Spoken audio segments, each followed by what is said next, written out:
So it is our Thursday Power Up. Super, super excited to have Fred Sed on with us here.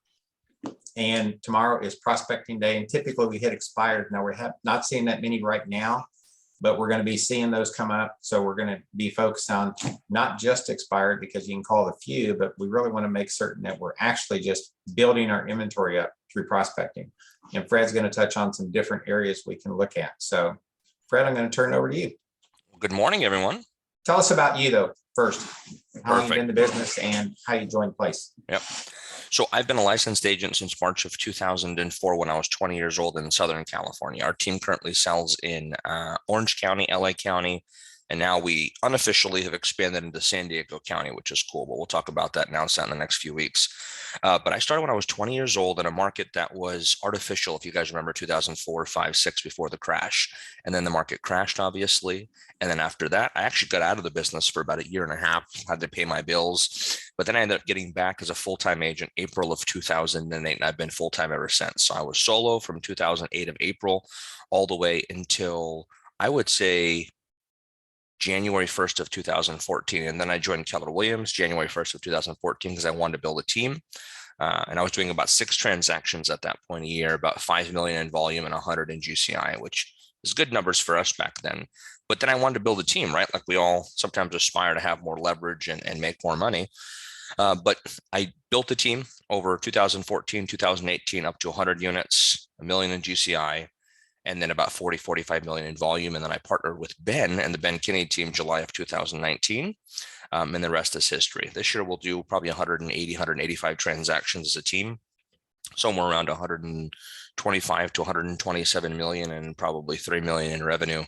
And I'm still actively in production myself. So I'll do about 30 to 34 units myself this year while running the team in the business. So that's kind of where we stand overall, Wes, where we stand. Oh, you're muted. Fantastic. Tell us, as far as the approach you take to prospecting in. So here's a dynamic. Up until July of 2019, when I partnered with Ben, I was prospecting based from an inbound marketing standpoint and getting on the phone. I wasn't more of an outbound prospector. FSBOs, expireds, canceled, circle prospecting. I didn't do anything like that consistently, but I realized if I was going to grow the business or at least get more agents to do more production and for myself to do more production, we had to add more pillars, because back then it was inbound online leads and database and referrals. That's it, was my pillars. So I knew I needed to add consistent open houses and outbound calling. So we just started in the model at the Ben Kinney team in Place and started doing a lot of circle prospecting and outbound calling in general. And this year, I can confidently say that we're at, I believe, 19 or 20 transactions closed and pending just from circle prospecting alone this year, which is probably 15 to 18 million dollars in production just off of that pillar. So for us, it's after 2.5 years of consistently adding seller nurtures to the database with circle prospecting, we're starting to see a really good return this year, finally, which is good. That's normally what it takes when you circle prospect or outbound call or add seller nurtures to the database. But when you're prospecting, the key thing is that the one thing I tell my agents, and I want to tell you guys, is that it's a sprint and it's a marathon, right? What I mean by that is that a sprint is you can call for sale by owners today, you can call expired listings today, and you can get a listing within 24, 48 hours. And then there's other lead pillars, even with FSBOs, expireds, and circle prospecting, right, that you can call today that you may not list for 18 months, which is a marathon. So you have to have the mindset to know that you're doing both at the same time. So in our world that we're in today, I was telling Wes earlier before you guys jumped on that we in Southern California, I feel as long as I've done this for 18 years, I really feel the market shifts up or down with us first, and then it ripple affects the rest of the nation. So we started seeing the shift that you guys are all experiencing in Tennessee, from what I can hear. We started experiencing it February 7th. We had like 6 or 7 listings go live in 6 or 7 different cities. Some sold, some sat for a while. So we're like, okay, something's changing here. That's when the rates started significantly going up from the high 2s to the mid 3s during that 3-week phase. So we knew it was going to happen. And the common sense was if rates were going to go up and continue to go up, prices can't continue to go up and affordability becomes an issue. So market has to cool off, correct, or shift in some way. So we've been hammering hard since really January 15th or February 1st on making sure that we're doing our standard and our activities as a team. So I know we're talking about prospecting today. Tomorrow is prospecting day. July 13th is coming up on a Wednesday, which is our now consistent 100,000 dial day at place. So we're always about making sure that we're prospecting our way through a shift, right? There's two things that we can do as agents. Number one, we can manage and cut expenses, which is being on the defense, which is smart to do. And then there's lead generation, activity, prospecting, right? Which is revenuing our way out of a shift, which is offense. So there's only so much defense you can do. It's unlimited what you can do from an offensive standpoint. So I believe it's important that we're prospecting based organization. So that's, Wes, what I did when I came to place 3 years ago. And Ben, is that I shift everything from being marketing based and prospecting enhanced. That means I spend money and I market, I get leads, and then I prospect when I need to. And I flipped it to being prospecting based and being used to being on the phone, increasing our skills, dialing for dollars, right? And then enhancing it with marketing. Because when we're prospecting base, any leads that we generate, we're skilled to be able to convert. So a couple pillars I want to talk about today, and I'm open to any questions, and you can interrupt me, Wes, whenever you want, but I'm going to just keep going until you tell me to shut up, if that's cool. So number one, let's talk about expired listings, okay? Our team isn't heavy into expireds. There really has been literally nothing in Southern California in the past 2 years. So I have a couple agents that call here and there when they come up, but there really haven't been any, right? So we've been heavily focusing on circle prospecting. But here's what I know about expired listings from when we were calling consistently and even to this day, and as long as I've trained on it. In our world, right, I break up expired listings into 3 categories. 1/3 that expire, never want to list again. Something happened, relocation's not going through, it's just not going to sell for a while. So that's 1/3. Those people you talk to, if you're skilled enough to convert them, they can become a long-term contact for you and add them in the Brivity for a long-term nurture, market report, long-term follow-up. The second 1/3 of expired listings or cancels are going to list within about 3 to 5 weeks. They need a break. They're tired of showing for 5 months. They just need a break, but they know they have to sell and get back on the market. They just want a breather through 4th of July, mid-July, and come back on July 15th, July 21st. Okay. Those people you want to call right away and get in front of for some sort of an appointment. Even if they're like, I'm exhausted, I literally don't want a realtor in my house. At least get a Zoom on the book so you can get a face-to-face and stand out from the crowd, then follow up for a face-to-face. Okay. And then number 3 are the expired listings. Last but not least, they're listing within probably 1 to 7 days. I was going to say 24 to 72 hours, but they're like, nope, didn't work out. Marketing didn't go well for my agent. He didn't list, reducing my price. I'm ready to list immediately. Show me what you got. So knowing that you have different categories, you have to recognize upfront what type of expired that is. No longer selling, selling in 3 to 6 weeks, selling within the week, or selling, I mean listing, right? But they want to sell. And when it comes to expired listings, here's the question. The key thing is that any opportunity is a good opportunity. Any opportunity is a good opportunity. The one thing that I can tell you in Southern California, I did my numbers for May of 2022. So we just finished May, technically June. But I can tell you that year over year, 2021 versus this 2022, the month of May and June combined, roughly in Southern California, there's a 35% decrease in closed units year over year already. So the number of transactions is reduced because of the shift in the market. So when I know that, mindset wise, I'm like, any opportunity is a good opportunity. Right? That's why the consistent increased activity is required for us to be able to maintain or hit the goal that we set out to do for this year and beyond. But at the end of the day, when it comes to that consistent activity, that dialogue, what you want to do is you want to make sure you find the motivation with expired listings. So when you're talking to them, you want to know who they are. So as you're talking and you're getting past them, right? One of the questions I like to ask is, Mr. and Mrs. Seller, hey, when you were on the market last week, if you received an acceptable offer, would you have accepted it? Or, Mr. and Mrs. Seller, if I bring you an acceptable offer in the next 24 hours, would you accept it? They would say yes. I would say, great. What's acceptable offer to you? They would say X price, X price, X price. The good thing is I'm keeping them on the phone by asking these questions, right? And at that point, if you don't know what the value is, if they're like, I want 100 grand more than it's worth and the market is shifting, you're like, they're just not motivated. So you want to test motivation when you're talking to any expired listing. And I'm also going to mention for sale by owners today, and I would ask the same question to those people.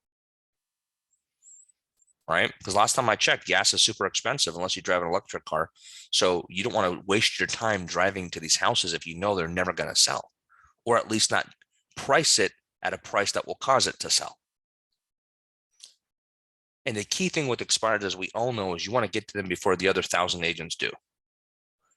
So if you're going to call expired listings, what we tell our agents is, hey, if you're going to call, our power up start at 8:30 in the morning. Call before power up. And call long-term expireds as well, if there are a lot in your system over the past 3 to probably 24 months, older ones as well. Because the one thing we know about this market is more people are considering selling now than they did the previous 2 years, because a lot of the media is saying the market's going to crash, prices are going to drop. So they may want to cash out now before they lose more equity in their sale. So everybody's coming out of the woodworks wanting to see what their home is worth. Can I sell? So older expireds are good as well. With your for sale by owners, when you're calling those are of course easy to get phone numbers, and you're asking, what's an acceptable offer and testing their motivation. How do you go from that if they aren't that motivated, or if they are motivated? What do you do next? Yeah, I would say, Mr. and Mrs. Seller, it sounds like you're not willing to take a price in today's market. I don't know if I want to sell. I've obviously priced my home higher on my own because I don't want to pay commission. No disrespect to you, Fred. But I just want to see if I can still get this price that I know I probably can't get. So, John, it sounds like you're listed at 650,000. You and I both know, the comps are around 550, 575. I actually sold your model, which is kind of a coincidence recently. So I know. So if you don't get 650, you will not sell your home. You'll keep it as long as you have to until the market gives you 650. They say yes, they're not motivated. This is not a market, and I can confidently say this because I've been in a shift already for, what are we at, 5 months almost, February 7th, right? Next week will be 5 months. We are not pricing a home in Southern California. If we're overpricing anything, it's literally sitting and it's crickets. So we're pricing homes at either exactly at the last, hopefully close model match comp, or we're pricing homes about 3% under that number, just so we can move it within a week. So I'm having that dialogue with the for sale by owner. I'm going from there. Now, we actually happened to list a for sale by owner about 14 days ago. Now, what I'm about to tell you, I'm not saying that I recommend. It's a plan that I've been using since 2016, so it works for me. But I'm going to tell you what I did and what worked, and then take from it the pieces that you'd like to take. So there's a for sale by owner. It turns out it was actually a past client referral. We just closed the past client, one of my agents, FSBO, and a past client referred to somebody. She technically was a FSBO because we called her and said, oh yeah, I'm already for sale by owner. I've listed my home with a flat fee $100 broker, but I'm a for sale by owner, and I'm listed at $450,000. It's a 1-bedroom, 700 square foot condo in South Orange County, right? And she's been sitting for 58 days. So I was out of town, or I was gone. So my agent, FSBO, and my other senior agent, Mike, went together to the appointment. Mind you, it's a past client referral / FSBO. So we thought there was some rapport and automatic listing type deal, right? They go in there and it's like, nope, I won't take a penny less than 450. I'm not willing to pay a commission. I'm paying a buyer's agent commission of 2%, but I do not want to pay a listing agent commission. I have my own escrow. They're giving me a discounted rate, my own title, discounted rate. Like, she was a true FSBO, like did not want to pay anybody anything. So they went in there, and the comps were literally around 420. The last model match closed January for 420,000 in better condition. And January was a better market than today. And she wants 450. So we automatically knew she was overpriced, right, Wes? Now, here's the thing that we did. I walked in thereafter because we have a strategy. We offer our sellers 3 pricing strategies. We call it test the market, at the market, create the market. What that means is we're basically giving an option to overprice the home, price it at market, or underprice the home. So I won't get too much into that today, but I've been doing this since 2016 and it works for us depending on the situation. But I walked into that FSBO and I said, listen, her name is Kathy. I said, Kathy, I have a plan for you. What's the plan? Hey, all I want is a 14-day contract. If I can't sell your home in 1 or 2 weekends, then I don't want to take your listing and I'm not going to be able to move it because you don't want to pay me a commission, right? And I don't want to waste my time marketing your home if you're not motivated to sell the home. So I had a very direct conversation because this market is shifting. She knows it and she wants to move the property, right? So we either can work together and build a plan to do so or not. I said, what I'd like to do, Kathy, is go ahead and put your home on the market because number one, can I be honest with you? She said, yes. I said, hey, your photos are absolutely horrible. You've taken 6 photos of the home. They're absolute garbage. You took them on your phone. You need professional photos. Remember, asked permission to be direct. So she was okay receiving the feedback. So when it comes to for sale by owners, we can point out the things that they're doing that we know we can do way better. And when we do them way better, we can actually get a better chance at selling the home. That's a key thing with FSBOs, by the way. Okay. A lot of agents feel like I'm disrespecting a homeowner if I say something like that. You're not if you're asking permission to give them feedback. Damn, it's like 6 a.m. for him. So what we did is we had an opportunity to talk to her, and I went back and I had a dialogue at her property like we were talking about, and we got the listing signed. We underpriced the home, right? We knew that the home was worth 420, 440, maybe, depending on the dynamic. We priced the home at 399.9. So we underpriced the home by about 6 or 7%. We were able to bring in, and I said, all I want to do is I wanted to do 2 open houses. I did a 1 weekend sale, 12 to 4 Saturday and Sunday. We brought in 110 people in 2 days to our house, and we got 7 offers on the property, and we ended up selling it for 450 and putting it under a contract last week. So I'm not going to get too deep into how we did that strategy, but the dynamic is that we had to think outside the box in a shifting market with a for sale by owner that did not want to pay us a commission unless we got them a higher price, right? But at the end of the day, the key thing when it comes to for sale by owners is the way that we think about it. Typically 9 times out of 10, I don't know about your market, Wes, but our market, a for sale by owner is willing to pay a buyer's agent's commission. They're willing to pay 2.5%. Like our average buyer's agent commission in our market is about 2.25% right now. So they're willing to pay 2 to 2.5% to a buyer's agent. It's us that they want to pay as the listing agent. So as long as I can provide enough value for them to pay me another 2 or 3% for me in my scripts and dialogue over the phone, and then in my presentation face-to-face, then you get the listing signed. Sometimes we tend to overthink it when it comes to for sale by owners or expired listings or circle prospecting that causes us to talk our way out of a sale. Now, when your team's doing its prospecting, they call the expireds, they call the for sale by owners, and so they've done $150, but they don't have any appointments. So what do you coach next, or what do you do next with your team? Yeah, great question. So when it comes to 150, so our standards in our team, I'm assuming they're similar to everybody on this call. We do 750 outbound dials minimum per week per agent, 50 minimum dials, lead follow-up and brevity per week, and 2 open houses per week. We hold that standard to our agents that don't currently have at least 2 rolling pendings or 2 rolling under contracts. If you got 1, you got to hold the standard. If you have none, you definitely have to hold the standard because you have no business, right? So when it comes to 150 dials a day, we're not calling 150 dials a day for FSBOs and expireds. There just hasn't been enough. So I can't tell you how many they're calling FSBOs and expireds each, but the vast majority of the calls they're making daily for outbound prospecting is circle prospecting, just listed and just sold. So either way, the dynamic is when they're doing 150 dials, here's the metrics that I want them to have. Number 1, with 150 dials, I want them to have at least a 10% contact rate. So I want them to ideally have at least around 15 contacts for the day. Contacts are conversations where there's a 2-way dialogue happening. Like if you script and you have a conversation with someone and they're hanging up, no, thank you, hang up, and they haven't had a 2-way dialogue, that's not a contact to me. That's just a dial. So there has to be some sort of 2-way contact at place to be able to count it as a contact. So 15 contacts out of 150 dials. Number two, I want at least 1 seller nurture added to the database for the day. A seller nurture is somebody who's going to sell in the next 3, 6, 24 months. That have a motivation to sell during that time at some point, right? You have all their contact information. They're not 100% committed to another agent, and you have a permission to follow up in the future. Add them to the Brivity, right? Put their address, set up market report, set up a task, and call them whenever you said you would call them with whatever you told them you would do. Then the dynamic is that in an ideal situation, one of two things have to happen. Either you're getting a qualified listing appointment when you're calling, or you're booking what we call a CMA call at minimum.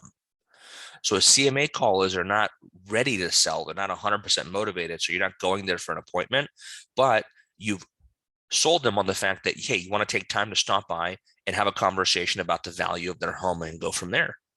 So for us, we love doing CMA calls. The vast majority of our appointments that we set are CMA calls with sellers, right? Because we set a lot of them. We talk to a lot of homeowners, but as you know, not everybody's ready to sell tomorrow. So it's not a qualified listing appointment. But when we're doing CMA calls, we're basically spending 5 or 10 minutes talking about the value of their home. Think about this for a second. Tell me, if you were able to sit in front of 3 or 4 sellers a week for 5 or 15 minutes and literally talk about their home, their motivation, where would they go next, and the value of their home, who wouldn't want to have 3, 4, 5, or 6 of those conversations a week? We're doing that a lot. Now, we started doing that when COVID started because we couldn't physically go see them. We got to talk to sellers. So I came up with the CMA call idea and had a dialogue around that. There's a place training somewhere in our place training on me training about a CMA call, the concept of it, how to set it up, how to do it. I do recommend that you find that training on Our Happy Place Facebook group page. Wes, you know Christina that manages everything? Yes. If you email Christina, she'll get you a copy of the YouTube video of me doing a CMA call. I believe that all of us should be doing that. Is the market shift depending on homeowners want to sell or not? If you guys can do a lot more CMA calls just with the seller nurtures that aren't ready to sell, you basically have 5, 10, 15 minutes to build more rapport, and that stands out in their mind. And you can ask a lot more questions to see if they're motivated. And they may think they don't want to sell now. And after you have a CMA call with these people, you may find out that, hey, it's just a matter of numbers. And I just clarified that I can get them the numbers. So now I can just tell them we can sell today rather than waiting for 6 months because I can get them what they need now. It provides a lot of clarity. So I hope that answered your question, but in an ideal world, $150 a day, you want to add 1 nurture to the database, book 1 listing appointment and or 1 CMA call, right? And do at least 15 contacts. So that's with the question you had. Now we talked about expireds. We talked about for sale by owners. Now let's talk about circle prospecting a little bit. So this is what we do a lot of. On average, our team, I think when I did our group coaching on Tuesday, our team is averaging roughly about $6,900 to $7,200 a week in general, outbound calling from various sources, dominantly circle prospecting. But the key thing is that we want to get our agents comfortable outbound calling. Now, there's a couple different types of circle prospecting. The one that we all think of is just straight cold calling, right? And that's, hey, ring, ring. Hey, is this John? Hey, John, this is Fred with Keller Williams. I'm calling to see if you thought about selling your home in the next 12 months. There's no value. There's no relationship. There's no rapport. It's literally a cold call. And I'm not saying I don't like that. It's just my least favorite. It kind of reminds me of a robocall or a sales call that we all get like 15,000 times a day now on our cell phones, right? What do you do when you get that kind of call? Hang up, right? So what we like to do when it comes to circle prospecting is what we call just listed, just sold. The script that's in the toolkit right now for circle prospecting, it's called just listed, just sold. That's our script. The reason I like it, because anything that you do with prospecting, and here's some tactics that I want to be able to give you. Any script that you use, the most important aspect of the script, the most important, no questions asked, is the intro. It's the intro of the script. Doesn't matter how good your questions are in the body of the script. It doesn't matter how good of a closer you are. If you don't have a good intro, they'll hang up on you and you won't even get to the middle or the end of the script.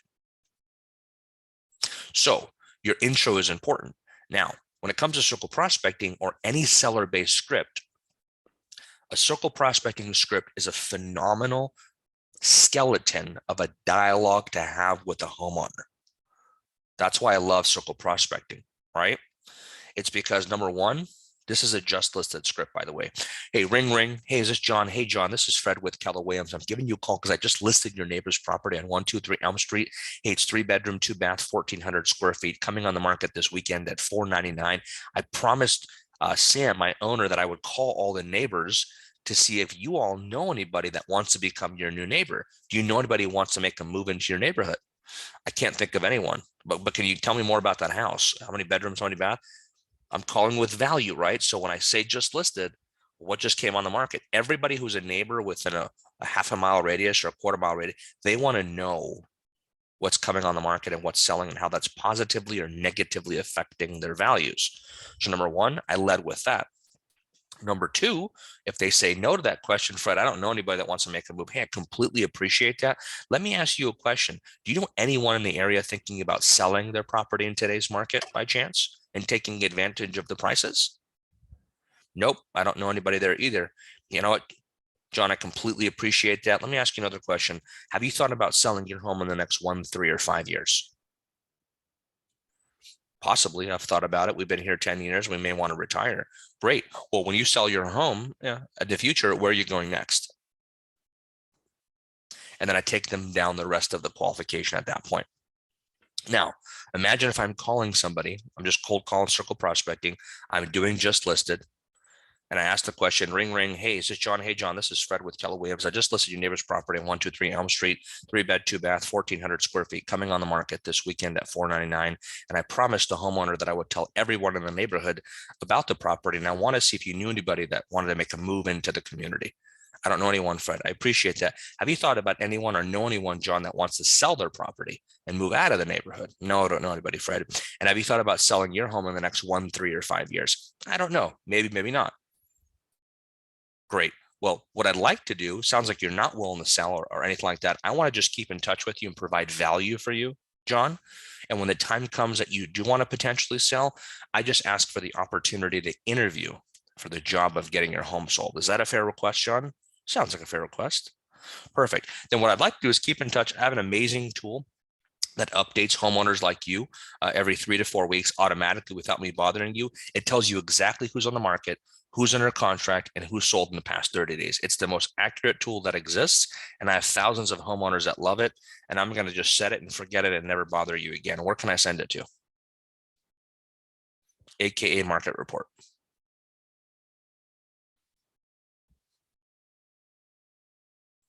And sometimes they come back and, hey, listen, I got Zillow, I got Realtor.com, I got Redfin.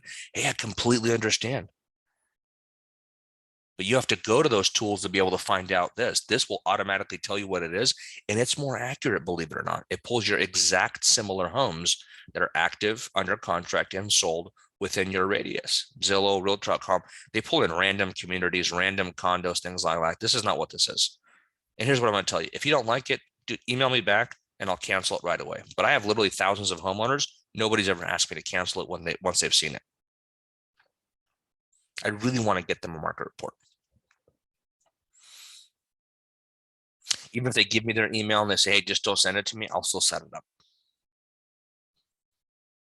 Worst case, unsubscribe or get pissed and tell me never to call again, but I'm still going to set it up. Fantastic. Now, when do you say you've got these things in a market report after circle prospecting, you're following up? What's your follow-up criteria after they get in there if they're a nurture or watch? Because I think that's well, a lot of times we have great contact with them first, and then we lose them during the follow-up. Yeah, we do. So actually, that's a good point. I see it all the time with my agents specifically, where they spend so much time generating leads and lead generating, outbound, circle prospecting, FSBO, expired, right? Even open houses, door knocking, whatever it is. They spend all this time doing that. And then all of a sudden, they're not making their follow-up calls in brevity. They have a ton of past due tasks that I'm like, why did you spend all this effort generating when you're not willing to nurture them to the finish line? See, what we have to realize, right?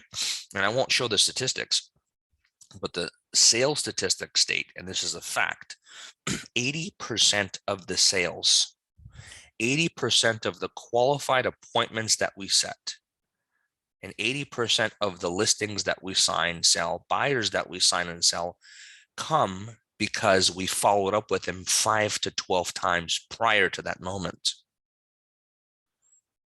So not just calling somebody once, not calling them twice, not calling them 3 times, not calling them 4 times, calling them 5 to 12 times over a period of time, over and over and over and over again, to then get them to the point to book an appointment and then create the relationship and go from there. So we have to be in a position where we have to be lean, mean, nurture making machines. Like that's just what it comes down to. So let me put that math in. So you said 80%, which is 4 more parts of that. So we can increase our sales 5 times just by following up. Am I allowed to share my screen right now?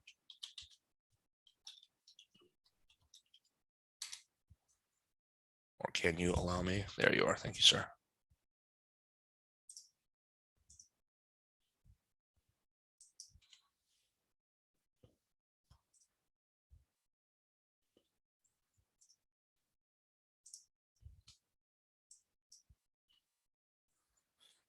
Here's what I'm talking about.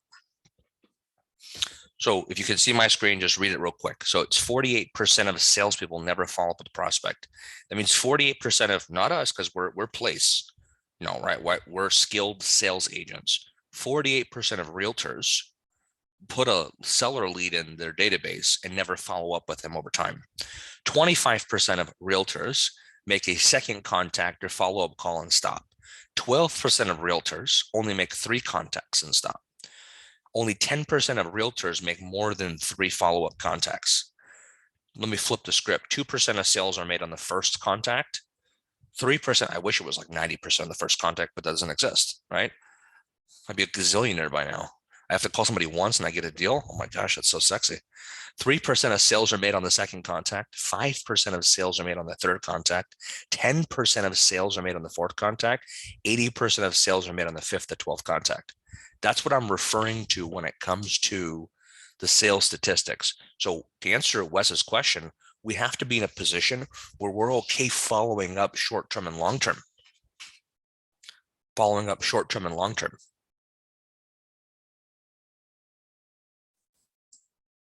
Awesome. What kind of questions do you guys, what else have you guys ran into? Yeah, I was going to ask that. Any scripts, objections, any questions whatsoever? Don't hesitate. Unmute and just ask it. And if you don't, you're lying because you have one and you're just scared to ask. Yeah, I just called you out. It's okay. I was going to mention, I know you talked about that FSBO just being overpriced. And a lot of FSBOs either will, I mean, how do you get over that hump of just kind of biting the bullet and saying, all right, you're overpriced, and like not potentially losing that sale because you also want to please them, but you also want to come from value. So I guess just how do you overcome that? Yeah, That's a really good question, Courtney. I mean, it's a fine line, right? You don't want to disrespect them over the phone because no matter how good you are and whatever plan you have, if you rub them the wrong way over the phone, you're never going to get a face-to-face, right? So fine lines that I come across and questions that I ask with for sale by owners over the phone. Number one, I want to find out where they're at from a motivation standpoint. So I'd say, hey, Mr. and Mrs. Seller, it sounds like this is the price that you're listed at. Is that correct? And is this the price that you have to sell at? Otherwise, you cannot sell your home. Respectable question, nothing disrespectful, right? I say, you know what? I got some room in this. Great. So are you willing to sell your home at fair market value in today's market?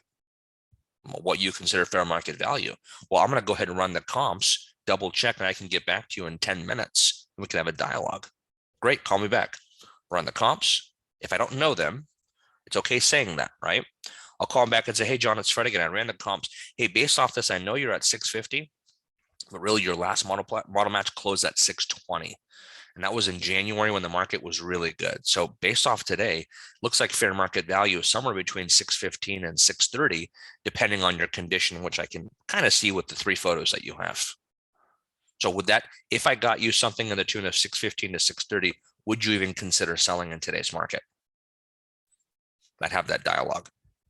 I'm answering your question around price and being overpriced. I'm just asking questions and going from there.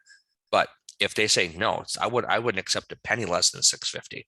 And on top of that, if I sell for less, I got to pay you a commission as well. There's no way I would do that.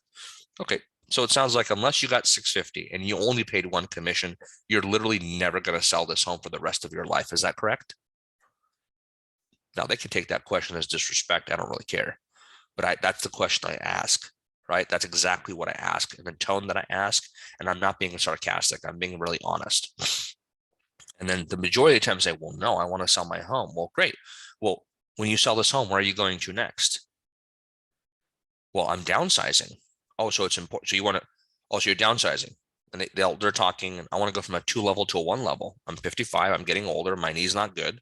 So regardless, in the next year or two, you have to sell this home, correct? Because you have to go, I have to sell this home. Yeah, that's the truth. That's my motivation.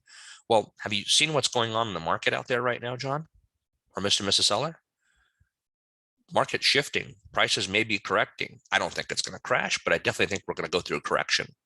And a correction to me is probably between around 10% average. So 10% drop in your prices from 630, 635 value, you're going to drop about $60,000. So are you willing to wait on the market on your own? So you don't pay a commission to me. You don't price it to where it needs to sell. You don't take professional photos like you're not taking right now. You're not working with a skilled agent like myself who's going to net you more money. Are you willing to go through that process and eventually net 10% less in the next 6 or 8 months? If they say, I appreciate that, Fred, but I'm just not willing to list at this point and I don't want to pay a commission. Great. Well, I'm going to go ahead and keep in touch and I'm going to check in on you and from time to time, and I'll give you a call in a few weeks and see how things are coming along and we can go from there. Does that sound good? Perfect. I just literally told them the market's going to correct by 10%. You're going to lose 60 grand. Let me sell it now because I'm going to get you more money and not help you not lose money. And they still said no. Okay. It's a motivation issue, or they're just truly stubborn to the point where they'll never use a realtor for their entire life. And I'm okay with that. I just don't want to waste my time on it. Or if they say, you know what, that's a great point, right? Let's go ahead and get together. I'll book the appointment. Here's a key line, Courtney and everybody else, that I recommend that you ask.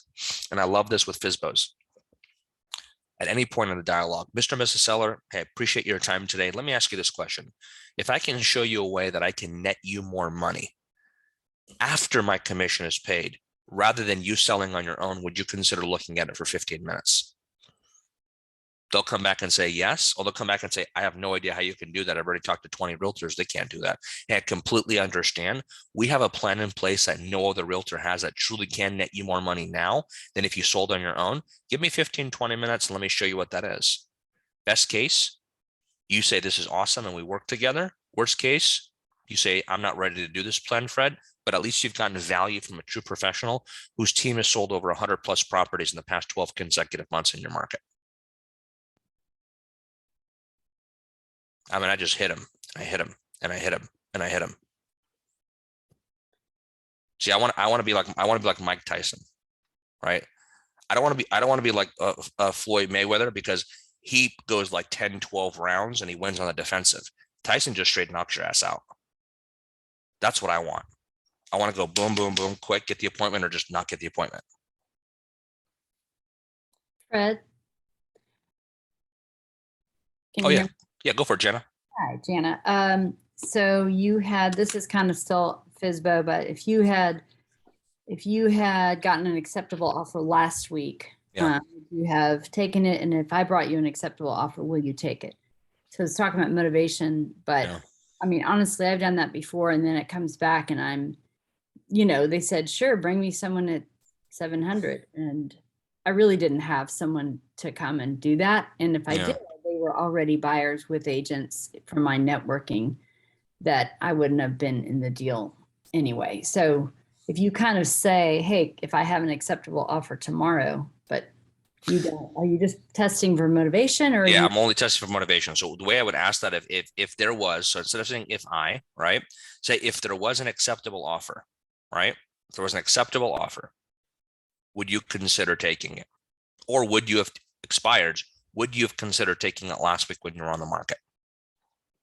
And then I have a dialogue on what does acceptable mean to them. I'm just probing, right? I'm probing. And acceptable is like, no, I'm listed at 700. I can't sell for a penny less as a FSBO, even though comps are 625. So I'm testing for motivation. If they say, sure, I'd love to take an acceptable offer. What do you have? Hey, I'd like to get together with you to talk to you about how I can get you an acceptable offer in the next 7 days. I need 15 minutes to show you what I can do to get you top dollar rather than selling on your own. I got time later today at 4, tomorrow at 6. What works better for you? It's a motivation question than anything else. And a question that I like to ask, well, Jen, hold that thought. I like to ask, and this goes for you, Jen, and everybody else, at what price are you a seller? At what price are you a seller? We ask that to any homeowner, no matter the source. Mr. I'm curious, we're having a great conversation. I'm curious, at what price are you actually a seller? Well, what do you mean? Hey, if I had a client that walked in with a bag full of cash, what number would you accept to move out in 30 days? That's real motivation, right? So Janet, you were saying?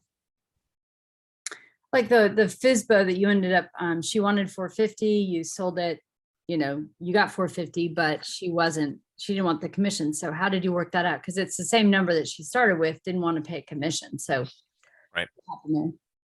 Yeah. So what I told her is, I said, Kathy, here's a dynamic. You're on the market for 58 days at 450,000. I know it appraised a couple months ago at 460, and that's fair. Yet, are you in a position that if you got an acceptable offer, would you sell this property? Of course I would. And if I can bring you an offer of 450, right, realistically, or around there, would you consider paying me a commission of 2% as a listing agent? She said, yeah, I would. I asked her the question. So she was like open to it because she was sitting there for 58 days at 450, hasn't moved at all, offering a 2% agent to a buyer's agent and using an MLS entry only agent that got her nothing really other than MLS syndication. So I came with the plan. Okay. So you, but ahead of time, you decided she was willing if you brought that amount in. Right, right. For you. Yeah. Yeah, I knew because they went, my agents went the previous week without me when I was out of town. And she's like, I would take it, but they just didn't hit the right points on motivation. And they didn't give her the plan that we have in our pricing strategies called Create the Market. But I came in there hard because I'm like, I got nothing to lose. Worst case, I lose what, $300, $400, $500 on the photos. We did some light staging that we already have on our storage.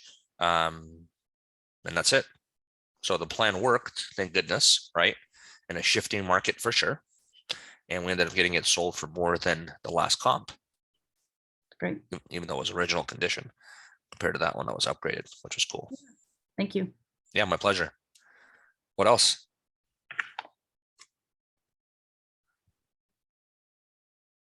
Good. Okie dokie. Anybody else? Okay, I have one more. I'm sorry. I'm gonna. No, go for it. Okay.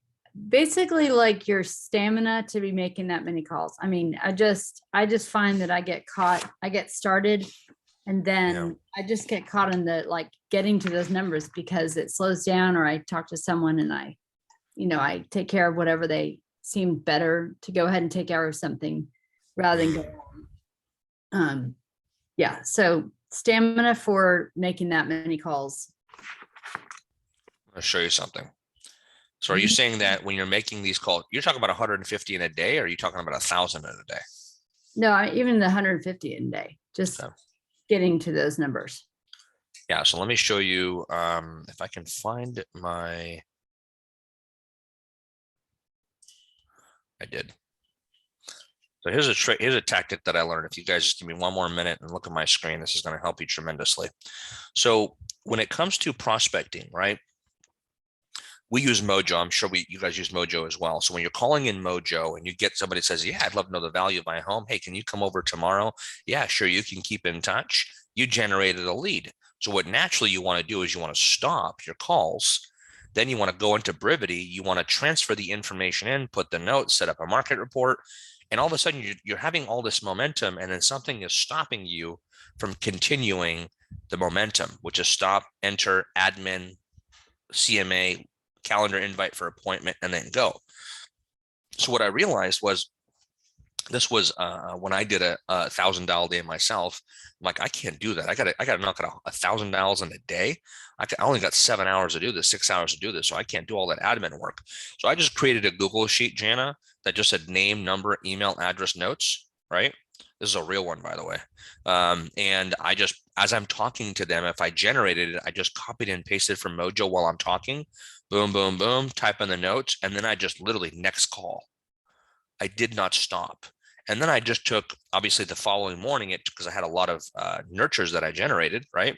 So I went ahead and I took 15, 30 minutes. I added all these to Brevity, added notes, market reports, etc. Called it a day. On 150 150 dials in one day on Mojo is like 90 minutes on a triple line dialer. It's not like 7 hours, right? So it's quick. So if I can do this, I do 15 minutes of admin. If I generate 1, 2, or 3 nurtures, appointments, CMA calls, dude, I knock it out. The key thing is making sure that you are calling all the way through and not stopping, because every pickup motivates you more. Every dialogue motivates you more. Every yes for, hey, send me my comps motivates you more. You keep it going and then you're done. Okay, thank you. My pleasure. I think part of the challenge that we have, people, is that maybe not us, but I mean, I've coached probably 10,000 people in the past 6 years.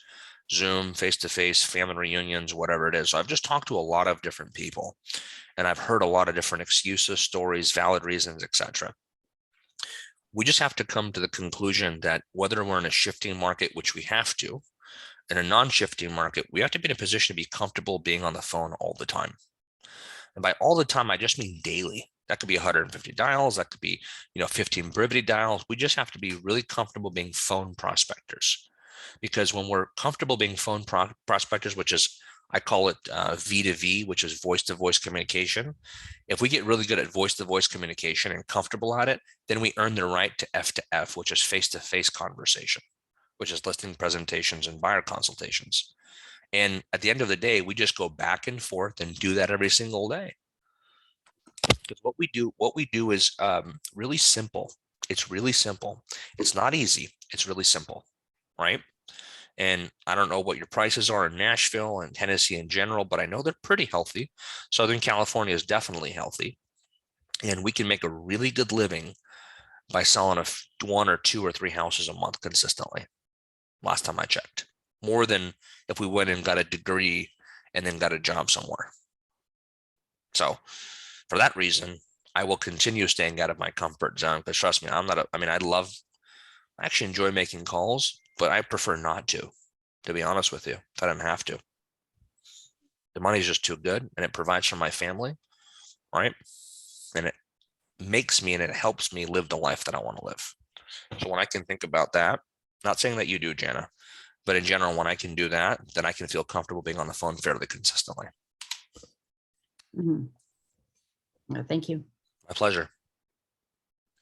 Fred, thank you so much today. It's exciting for us because tomorrow is July 1st. It's the second half of the year. So what we do tomorrow is really going to set the tone. Now, we've really only got 4 months for it to show up, though. So we're going to have to really hit it hard in these next 4 months to show up. But again, with these tools you're giving us, we really appreciate your time today. My Anybody pleasure. got anything else before we sign off? All right, guys, I'll send out the link to the video as soon as it uploads. Go ahead, Stephen. Thank you, Fred. My pleasure, brother. Hope all is well with you and the family, dude. Okay, guys, have a great day. Kill it. Thank you so much. Bye, guys. Thank you for your time. Bye-bye.